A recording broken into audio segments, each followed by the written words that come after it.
I come to the floor today to discuss this unprecedented obstruction that American families are facing from the Democrats. In a time when Congress really should be working towards bipartisan solutions on coronavirus, Democrats keep obstructing over and over and over again. It does seem to be their singular focus. It seems to me that they are going to continue to obstruct all the way until November 3rd, Election Day, putting politics first and American families last. Mr. President, the obstruction has reached levels that has even made members of their own caucus, and I will quote, uncomfortable, alarmed, and frustrated. Now, those are not my words. They're the words of Democrats sitting in Congress in the United States, in this very building. Democrats are telling their leaders that the leaders are failing them by failing to compromise and to work together towards solutions that would benefit the American people. So the bad news for American families is that last week, Democrats in this body in the United States Senate blocked, obstructed a targeted coronavirus aid package with policies, amazingly, Mr. President, that the Democrats had at one time supported. But they came here to the floor of the Senate and voted in lockstep again and again. Voted no. No to children, no to jobs, no to paychecks, no to fighting the disease. They actually blocked relief that would, one, have gotten kids back to school, so kids wouldn't fall further behind from the school they've already missed, and would have left parents get back to work. They voted no. They blocked people getting back to work safely. They blocked paycheck protection money so that paychecks could continue to go and businesses, small businesses, could remain open. They blocked money for vaccines and treatment, for testing, so we could put the disease in the rearview mirror. Now, the good news is that the majority of the Senate did support the legislation to help children and their parents and the workers and the small businesses and the medical personnel fighting against the disease. But all those votes come from the Republican side of the aisle. Republicans are united. The Republican bill received 52 yes votes.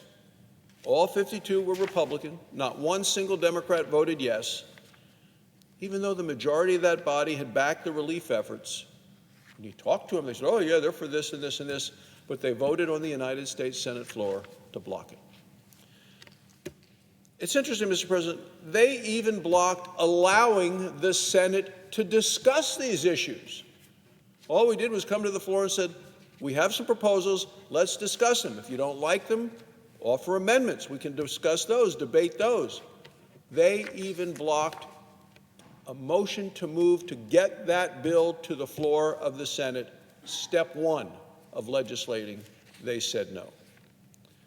So they may say they want to help the American people, but that's not what happened on the floor of the United States Senate.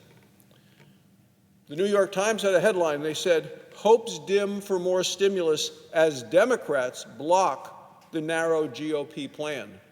Well, they're right. It is a narrow plan because it's targeted. It's targeted to kids in schools, to workers, jobs, and the disease.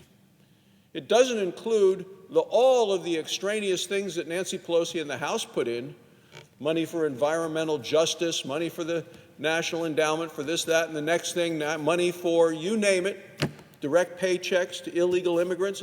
And that's just the tip of the iceberg when you take a look at their entire list. To me, it was Nancy Pelosi living on Fantasy Island.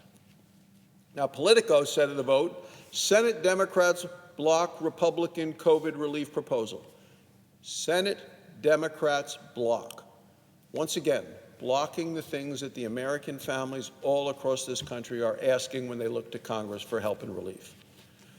USA Today had the headline, Senate Democrats block $300 billion coronavirus stimulus package, leaving little hope for relief before November. Mr. President, $300 billion. That's a huge amount of money. They could do so much to help our schools, to help our students, to help small businesses, to help our workers, and to help fight the disease. But unfortunately, this has been the record that we've seen coming from the Democrats ever since the pandemic began. While the virus was raging in March, Democrats delayed help for Americans by blocking the CARES Act. The New York Times headline that time on March 22nd said, quote, "Emergency Economic Rescue Plan in limbo as Democrats block action." So they were blocking it back in March, and they were blocking it last Thursday. In April, as small businesses were forcibly shut down by the government, they were fighting to one day reopen their doors. That's all they wanted to do, get back to business. They wanted to keep employees on the payroll. Democrats once again blocked funding for the Paycheck Protection Program. Mr. President, this is a wonderful program. 13,000 of these loans were taken in the state of Wyoming, small businesses. I'm sure in your home state of North Dakota, similar small businesses took advantage of this opportunity. Our average loan is about $78,000. These are small businesses that just needed help making the payroll, keeping people working, keeping people on the payroll, looking forward to the days that they could return to business as usual. What was the NPR, National Public Radio's point on this on April 9th? It was this: Senate Democrats block GOP efforts to boost small business aid.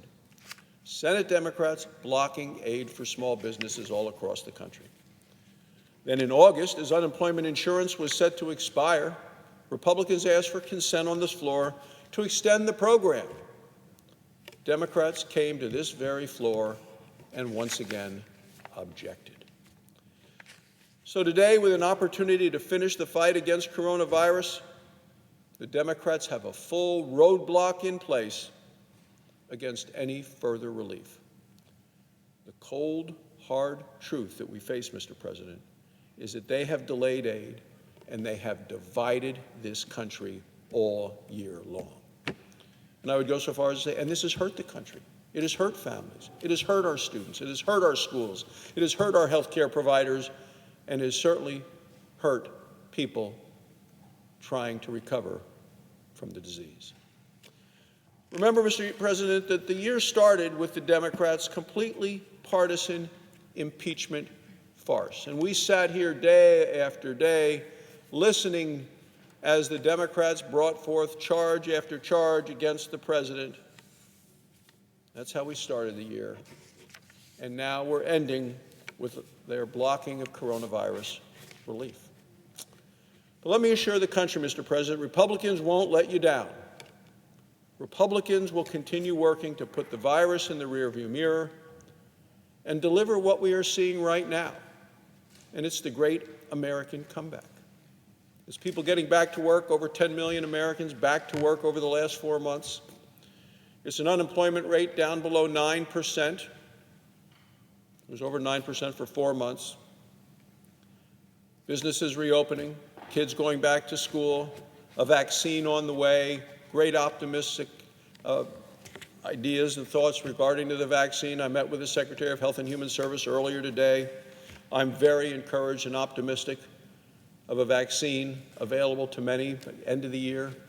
So there's a lot to be optimistic about as the country comes back from the coronavirus, because this is the great American comeback. Thank you, Mr. President. I yield the floor.